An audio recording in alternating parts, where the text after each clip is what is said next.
नमस्कार, मेरा नाम है ओम प्रकाश यादव और आप देख रहे हैं वॉइस ऑफ रिपब्लिक। इस देश में सरकारी खजाने से बांटी जा रही रेवड़ियां कब तक चलेगी? क्योंकि सुप्रीम कोर्ट ने इस पर बहुत ही सख्त और तल्ख टिप्पणी की है। कुछ अखबारों की कटिंग आपको दिखाता हूं। भास्कर न्यूज के हवाले से सुप्रीम कोर्ट दो टूक फ्री बीज के चुनावी वादे पर सुप्रीम कोर्ट नाराज। मुफ्त की चीजों के चलते लोग काम नहीं करते, क्या परजीवी नहीं बना रहे? दूसरा,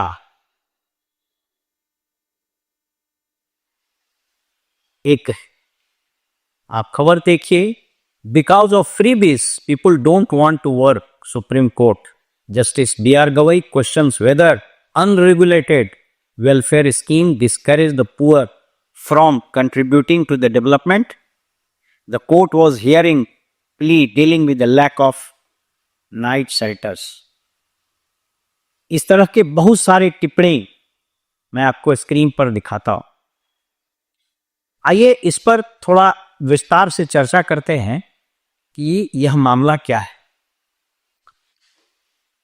यह बात आम जनता को, यह वीडियो सभी पॉलिटिकल पार्टीज को, पॉलिटिशियंस को जरूर देखना चाहिए। मैं सिलसिलेवार ढंग से, बिल्कुल सिंपल शब्दों में, सामान्य शब्दों में इस पूरे मसले को समझाने की कोशिश करता हूं।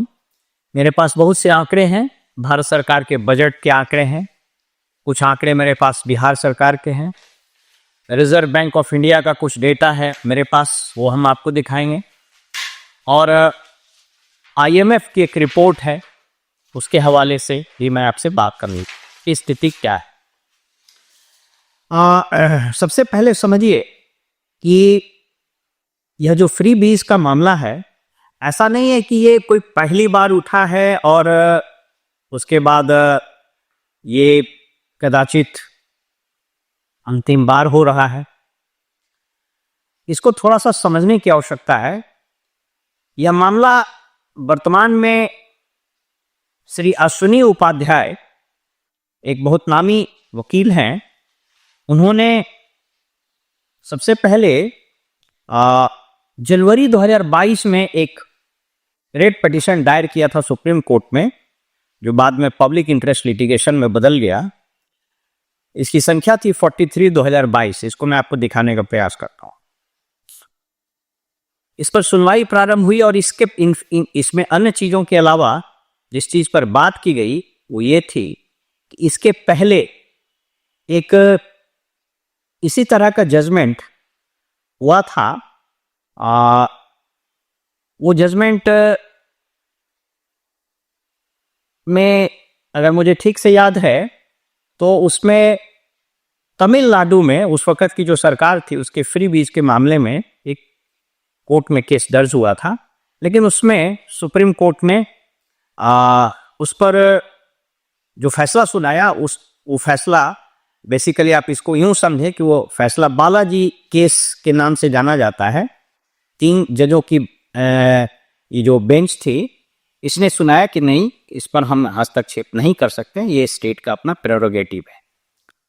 तो ये अश्विनी उपाध्याय जी ने जो केस किया है, वह केस बेसिकली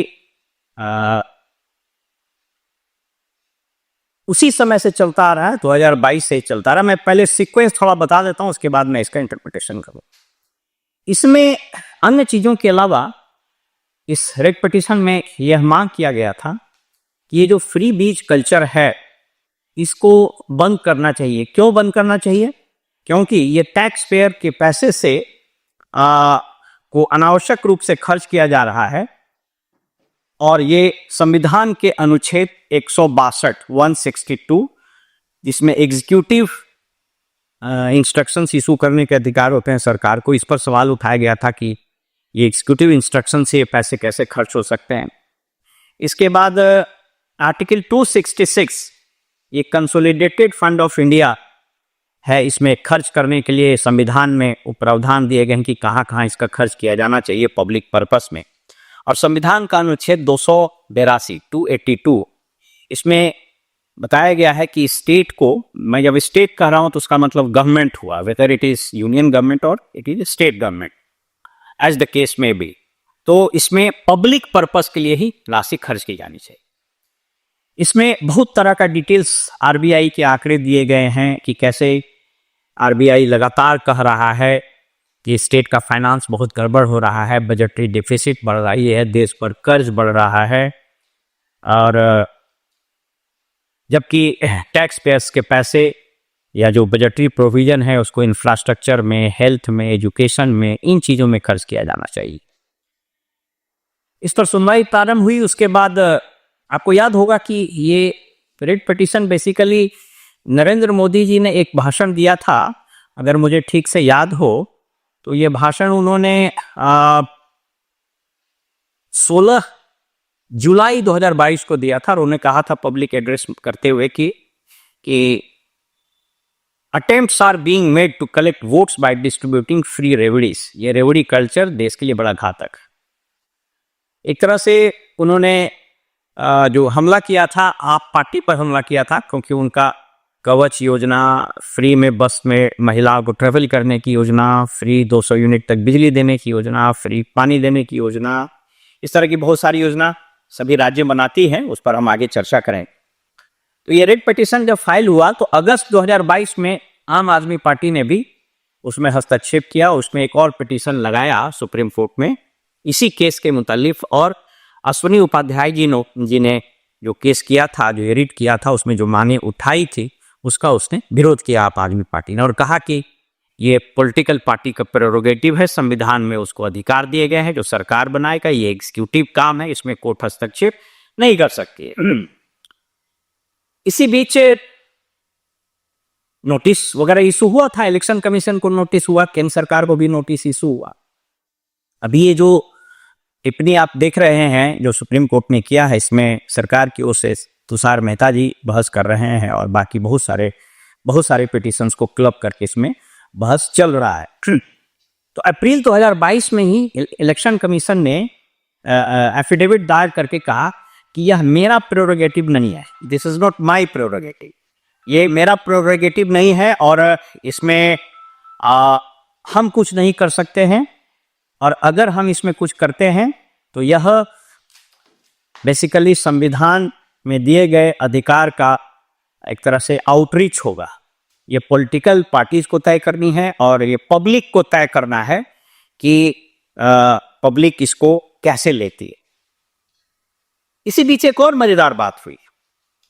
एक टैक्स पेयर्स एसोसिएशन है, इस टैक्स पेयर्स एसोसिएशन ने भी इसी में एक एप्लीकेशन फाइल किया और उसने कहा कि इसका tax payers association of Bharat, ये 10 अगस्त 2022 को इसने भी एक पिटीशन लगाया, मतलब उसको आईए बोलते हैं, लगाकर कहा कोर्ट से प्रे किया, मैं इन सभी चीज़ों को दिखाने का प्रयास करता हूँ आपको।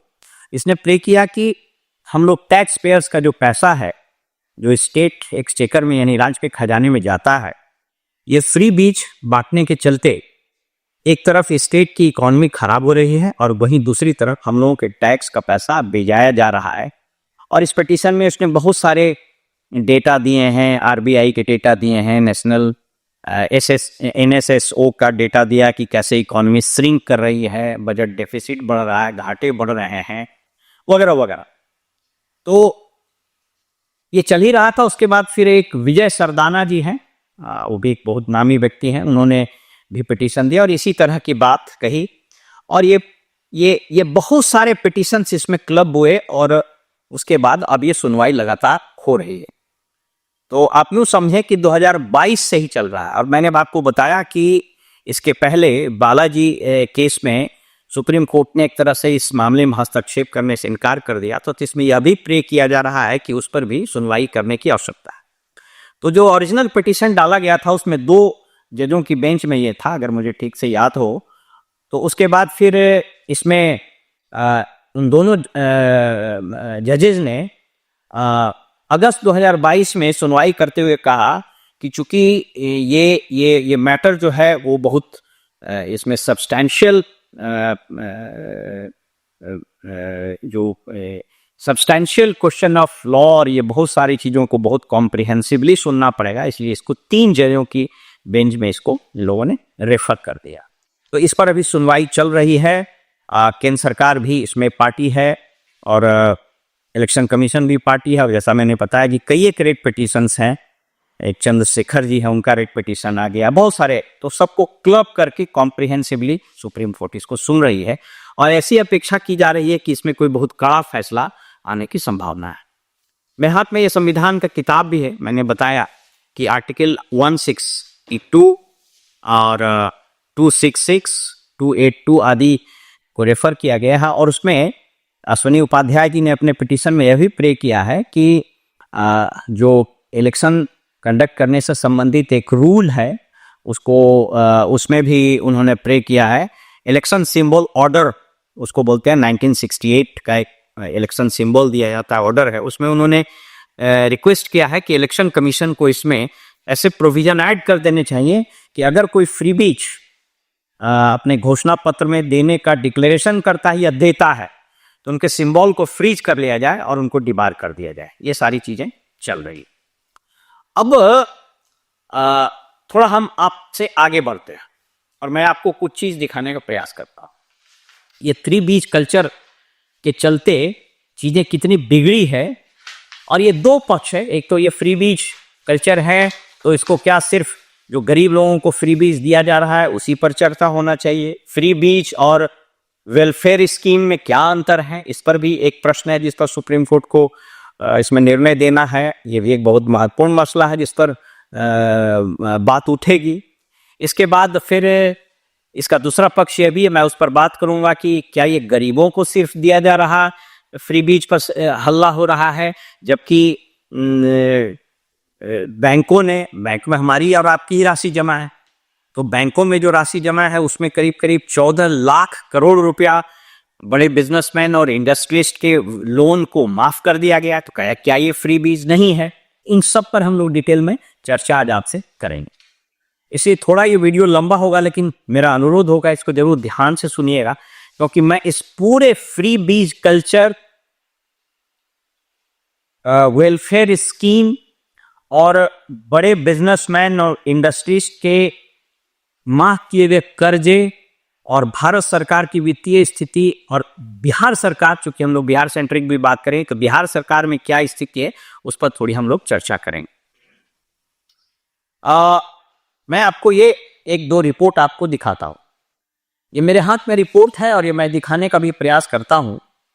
ये रिपोर्ट भारत सरकार के बजट से ही मैंने निकाला है और ये बजट रिपोर्ट कहता है कि भारत सरकार पर अभी कुल लगभग 196, 198 वगैरह, उसको आप प्रैक्टिकल पर्पसेस के लिए मान लीजिए कि करीब करीब 2 लाख करोड़ रुपए का कर्ज है। 200 लाख करोड़ रुपए का, 200 लाख करोड़ रुपए का कर्ज है। अब ये 200 लाख करोड़ रुपए का जो कर्ज है यह 196.78, इनफैक्ट ये प्रोजेक्टेड है, तो आप इसको मान करके चलिए लगभग 200 लाख करोड़ रुपए का कर्ज है।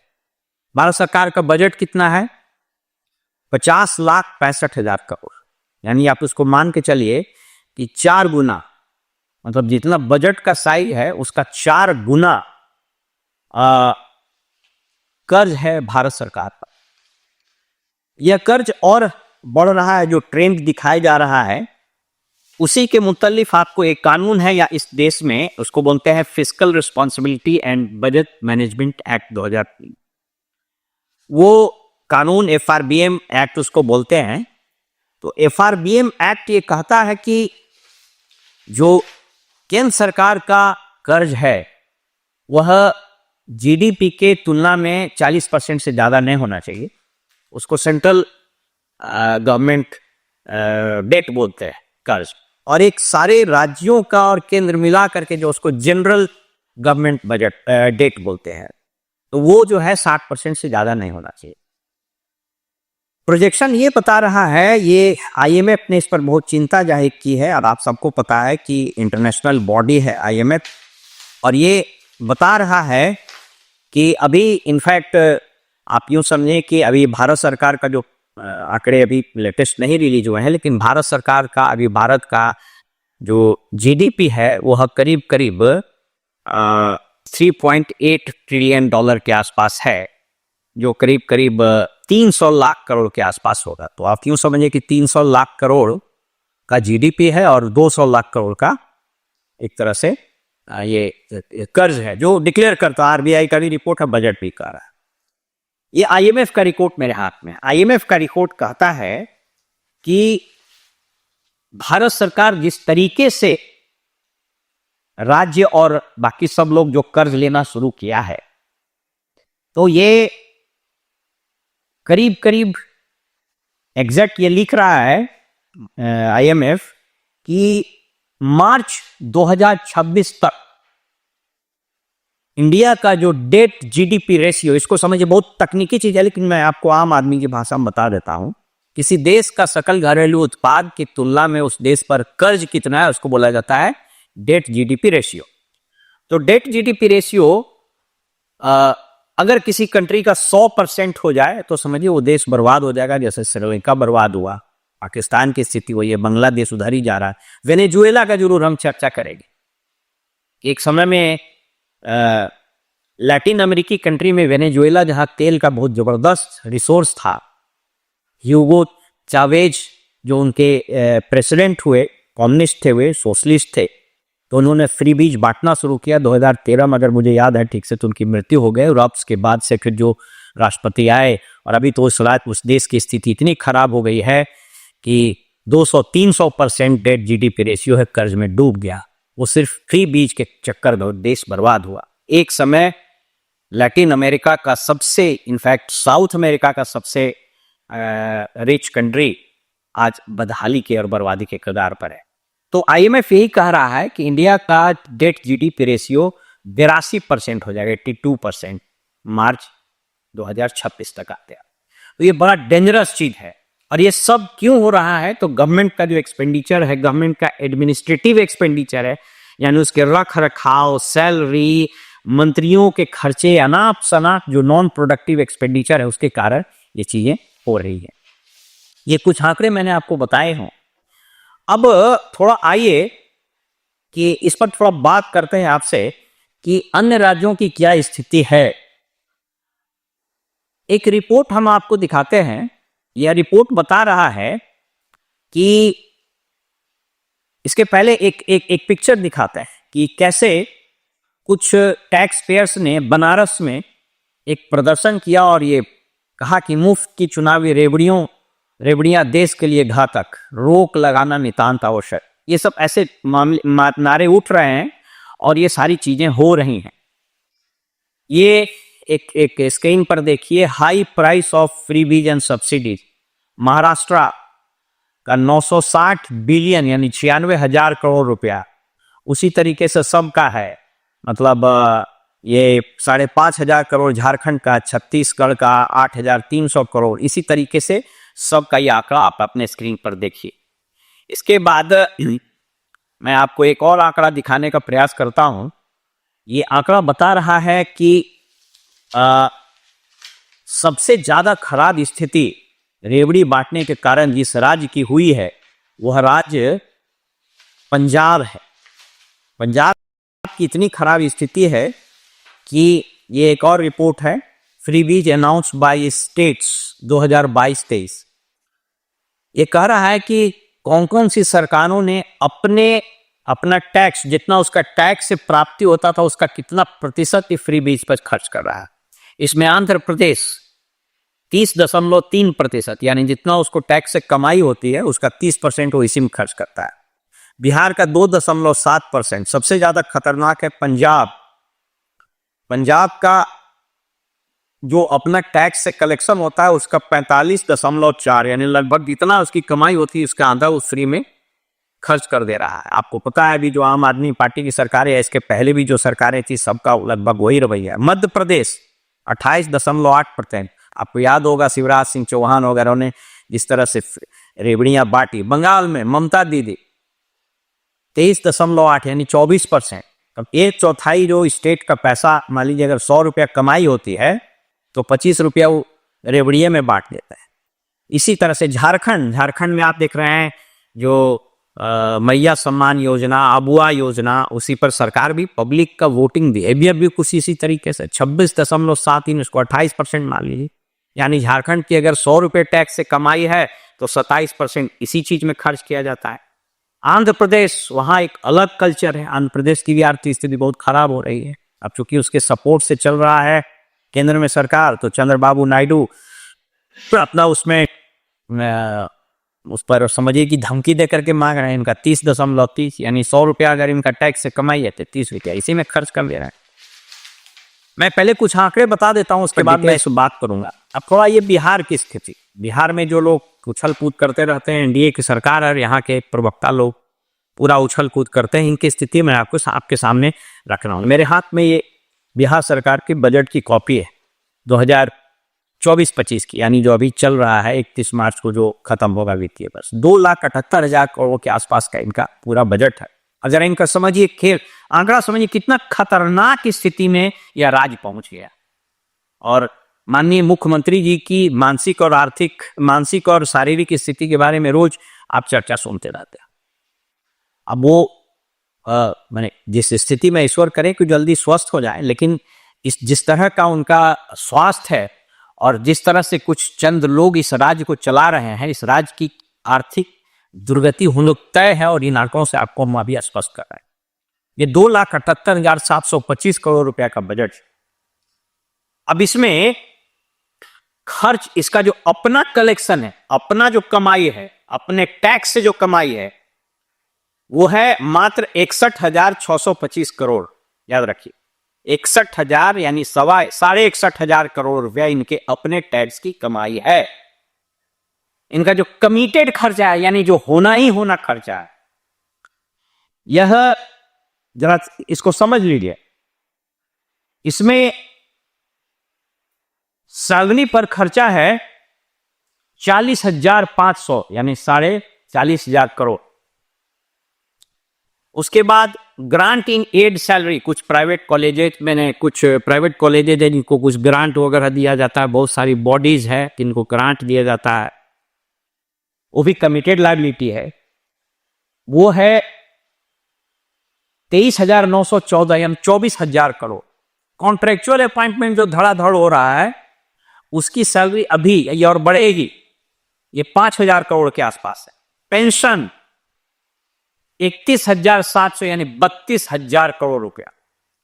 अब बिहार सरकार ने 2,78,000 करोड़ का इनका बजट है अब, और 3,19,000 करोड़ इस पर कर्जा है। मैंने आप सोच लीजिए, भारत सरकार का 50 लाख करोड़ का बजट और 200 लाख करोड़ का कर्जा। बिहार सरकार का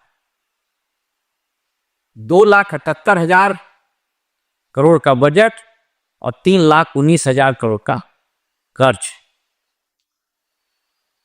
इन्होंने जो कर्ज लिया है उसमें हर साल इनको 20,526 यानी 20,500 करोड़ रुपया खाली इंटरेस्ट देना पड़ता। और जो ऋण लिए हैं उसको अदायगी ये लगभग 22,392 यानी दोनों को जोड़ दीजिए तो ये जो कर्ज लिए हुए हैं महोदय, उस पर लगभग 43,000 करोड़ रुपया खर्च हो रहा है खाली इंटरेस्ट पर और जो लोन लिए हैं उसकी अदायगी पर। और अपनी कमाई कितना है? 61,000 करोड़। तो आप निकाल दीजिए 61,000 करोड़ में 42,000 करोड़ निकाल दीजिए तो लगभग 19-20,000 करोड़।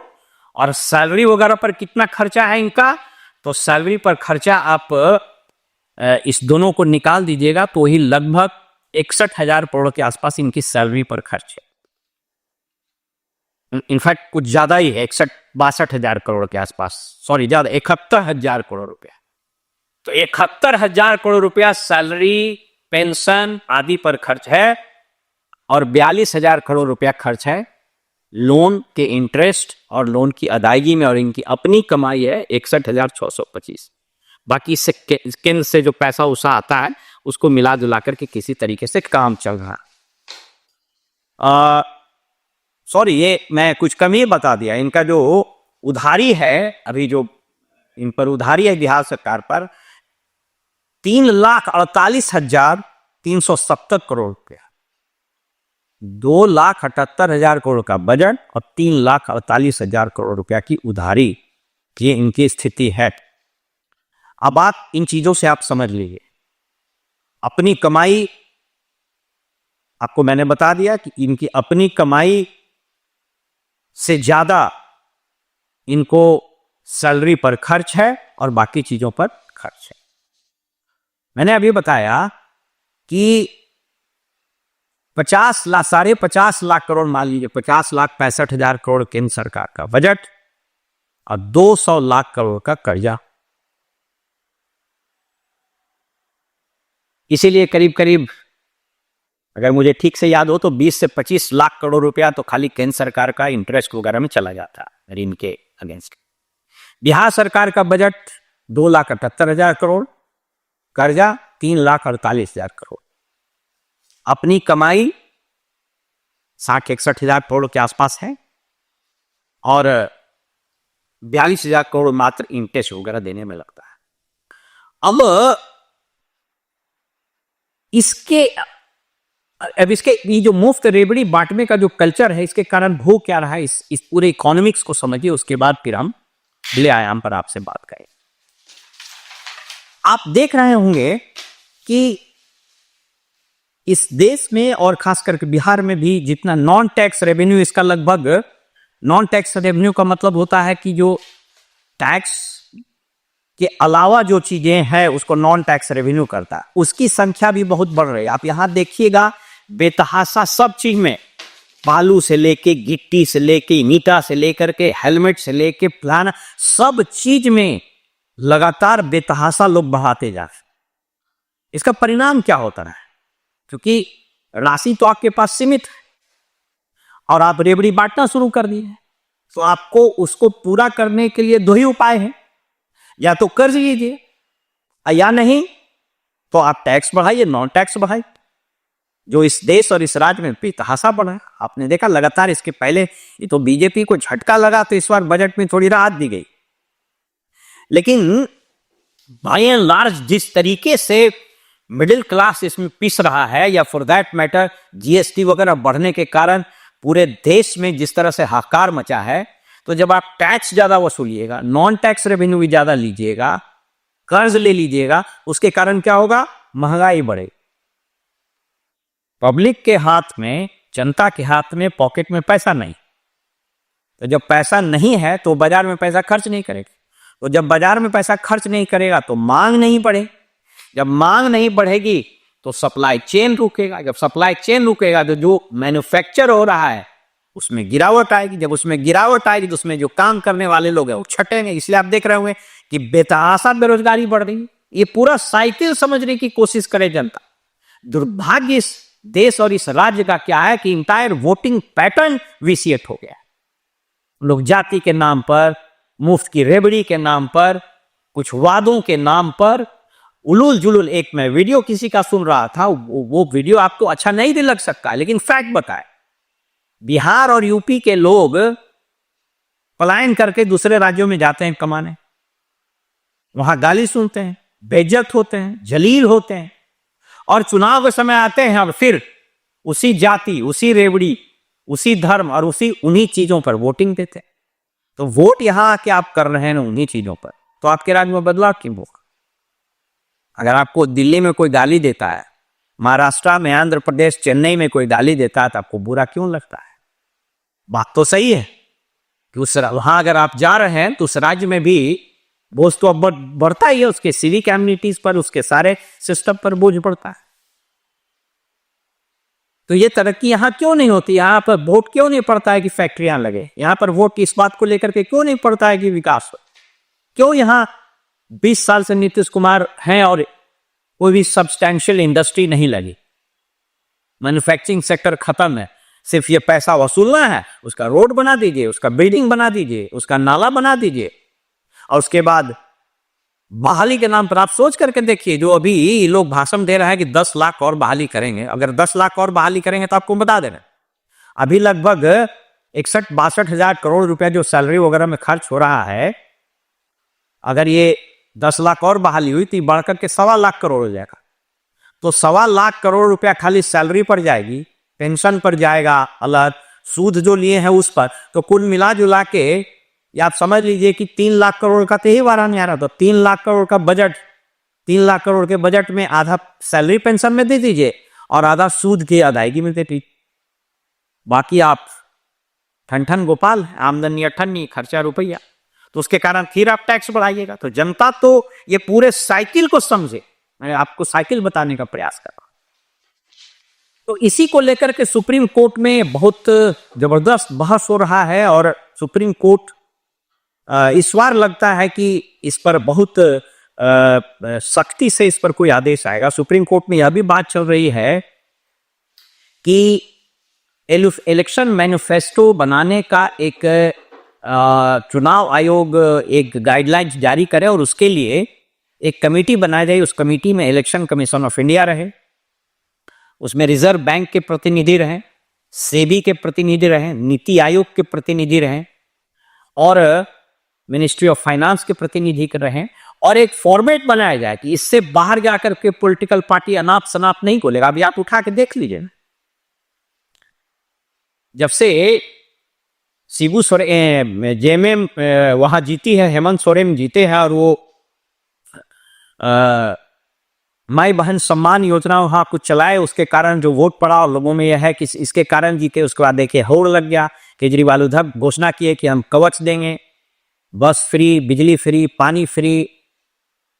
उसके बाद अभी तेजस्वी जी घोषणा किए कि हम माई बहन सम्मान योजना में 2,500 रुपया देंगे। नीतीश जी घोषणा किए कि हम साइकिल देंगे, फ्री दे रहे हैं, पोशाक देंगे, ये देंगे, वो देंगे, सब मैंने फ्री में देना शुरू। अब इसके कारण जबरदस्त होड़ लगी। साउथ का तो और बुरा हाल है, पंजाब का मैंने बताई दी। पंजाब का तो स्थिति यह है कि अगर नहीं संभला तो पंजाब बिल्कुल एकदम, जिसको बोलते हैं उसको डेट ट्रैप बोला जाता है, कर्ज के जाल में फंस जाएगा उसकी पूरी इकोनॉमी। एक तो वैसी इकोनॉमी वहां की बहुत खराब हो चुकी है। उसके बाद आंध्र प्रदेश की वही स्थिति है, तमिलनाडु की वही स्थिति है, महाराष्ट्र में जो सरकार बनी है जो सारा पॉपुलिस्ट इसकी। तो कहने का मतलब है कि सुप्रीम कोर्ट में इस पूरे इशू को बहुत गंभीरता से देखा जा रहा है कि जहां ये संविधान के जितने अनुच्छेद है, डायरेक्टिव प्रिंसिपल्स में कुछ पब्लिक वेलफेयर स्कीम की बात है, लेकिन वो उसका एक एम्बिट होना चाहिए। अब आप यहां देखिए, प्रगति यात्रा में मुख्यमंत्री जी जहां तहां घोषणा कराए 400 करोड़ तुमको, 200 करोड़ तुमको। ये आप ये तिजोरी आपकी है क्या? ये तिजोरी राज्य सरकार की है, राज्य की जनता की है, और संविधान में उसका प्रावधान दिया हो। बिहार में अजीब स्थिति है। आप ये समझ लीजिए कि एक बीसीएफ बोलता है, बिहार कंटीजेंट फंड, बीसीएफ बनाया गया था एक विशेष उद्देश्य से कि कोई आपदा आएगा, कोई अचानक कोई बड़ी चीज हो जाएगी, कोई वारदात हो जाएगी, ताकि उससे पैसा निकाल करके हम खर्च करेंगे और फिर उसमें पैसा वापस दे देंगे। आप उठा के देख लीजिए बिहार सरकार का पूरा फाइनेंस और बजट, और बड़े गर्व से लोग बोलता मुख्यमंत्री जितना घोषणा की उसको हम लागू कर दिए। मेरी एक सप्ताह पहले फाइनेंस के एक बहुत ही बड़े अधिकारी से बात हो रही थी, मैं उनका नाम नहीं बताऊं। उन्होंने कहा कि हम लोग परेशान हैं, मुख्यमंत्री जी वहां जाते हैं, उनको कुछ याद नहीं रहता, कुछ समझ में भी नहीं आ रहा है, उनकी तो यादाश्त खत्म हो चुकी है। अब वो कुछ से कुछ वहां बुलवा देता है, घोषणा करा देता है, उसके बाद यहाँ पर जो लॉबी बैठा है वो मुख्यमंत्री जी के पास, वो यहाँ फाइनेंस में प्रेशर डालता है। मुझको स्मरण है एक विभाग के प्रधान सचिव से एक अनौपचारिक बात हो रही, तो झटके में उनके मुंह से निकल गया। उन्होंने कहा कि 200-300 करोड़ रुपया तो हम वित्त विभाग से यूं ही झटक लेते। अभी अजीब स्थिति हो गई है, विभाग में एक यूटोपियन प्रोजेक्ट बनेगा, उसका पावर पॉइंट बनेगा, मुख्यमंत्री को ग्रीन पिक्चर दिखाया जाएगा और उसके बाद उसका फाइल बढ़ा करके सैंक्शन ले लिया जाएगा और 300, 400, 500 करोड़ रुपया जो ही घटक गया। एक बड़ा अजीब योजना, वो हालांकि भला हो उस वक्त एक बहुत बड़े अधिकारी का जो फाइनेंस में थे, उनके ऑब्जर्वेशन के बाद वो रुक गया। योजना क्या लाया गया था कि पटना में जो सीवर का पानी है वो जा रहा है गंगा जी में, तो गंगा नदी पॉल्यूटेड हो रही। उसके लिए नमामि गंगे योजना तो है, सीवरेज ट्रीटमेंट प्लांट तो बन रहा है, लेकिन उसमें अभी देर हो रही है। तो हम लोग एक ऐसा लिक्विड लाएंगे, केमिकल लाएंगे जो नालियों में डाल देंगे और वो हार्मफुल बैक्टीरिया को मार देगा। अब आप सोच के देखिए। और इसका कितना साइज था अगर मुझे ठीक से याद हो, और मैं इसी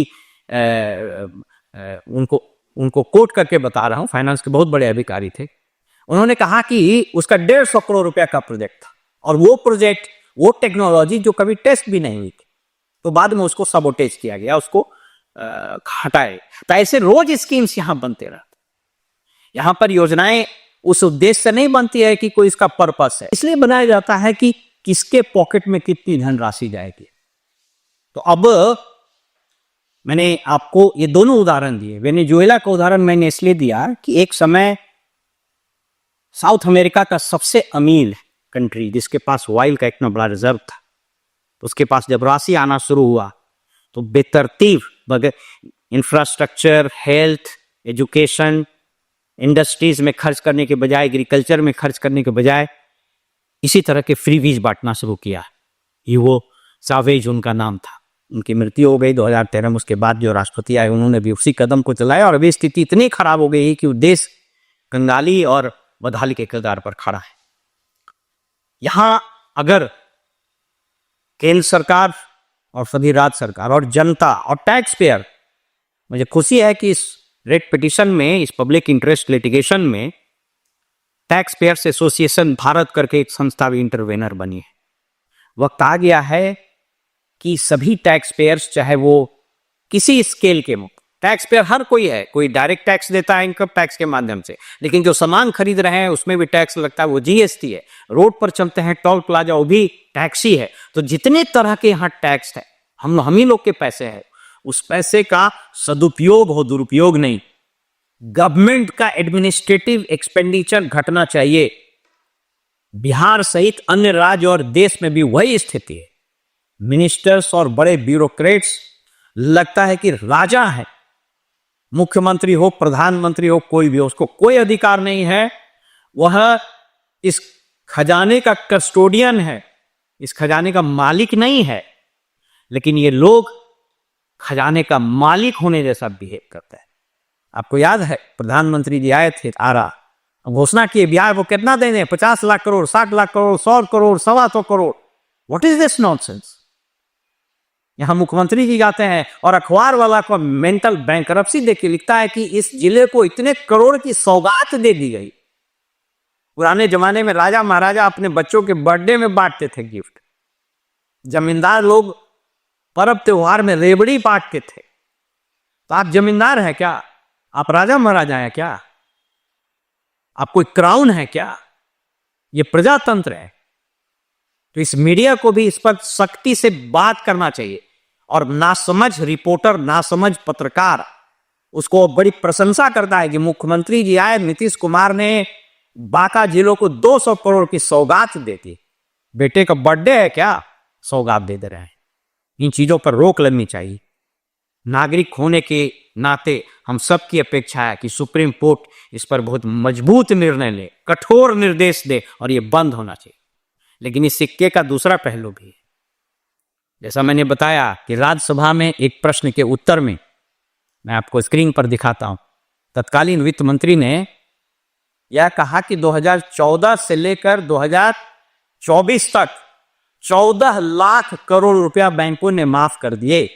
तो बैंक में भी तो हमारे पैसा था, और माफ अपने बाबूजी के घर से तो किए नहीं हो, वो तो अंततोगत हमारे और आपके पॉकेट से जाएगा। टैक्स के थ्रू जाए, नॉन टैक्स के थ्रू जाए, फाइन के थ्रू जाए, रॉयल्टी के थ्रू जाए, सेस के थ्रू जाए, जैसे जाए, लेकिन जाना तो वहीं से। इसलिए यह भी बंद होना चाहिए। अंबानी अडानी के कर्ज क्यों माफ होंगे? वो भी एक फ्री रेबड़ी है। इस रेप पिटीशन में हमारी अच्छी अपेक्षा है कि सुप्रीम कोर्ट उस पर भी एक कठोर निर्णय दे, और राज्य और देश का खजाना संविधान के अधिकार से, संविधान के प्रावधान के हिसाब से चलेगा, न कि मुख्यमंत्री, प्रधानमंत्री और मंत्रियों और अधिकारियों के विन से चलेगा। उनके दान और उनके सौगात देने की प्रवृत्ति से नहीं चलेगा। ये लोकतंत्र के लिए अच्छा नहीं। इसलिए मैं यह प्रश्न जनता के हवाले आपके डोमेन में छोड़े जा रहा हूं। आप अपनी राय हमें जरूर लिखिएगा कमेंट बॉक्स में, और हमारा पता भी इस चैनल में दिया हुआ है। फिलहाल हमें इजाज़त दीजिए और आप देखते रहिए वॉइस ऑफ रिपब्लिक।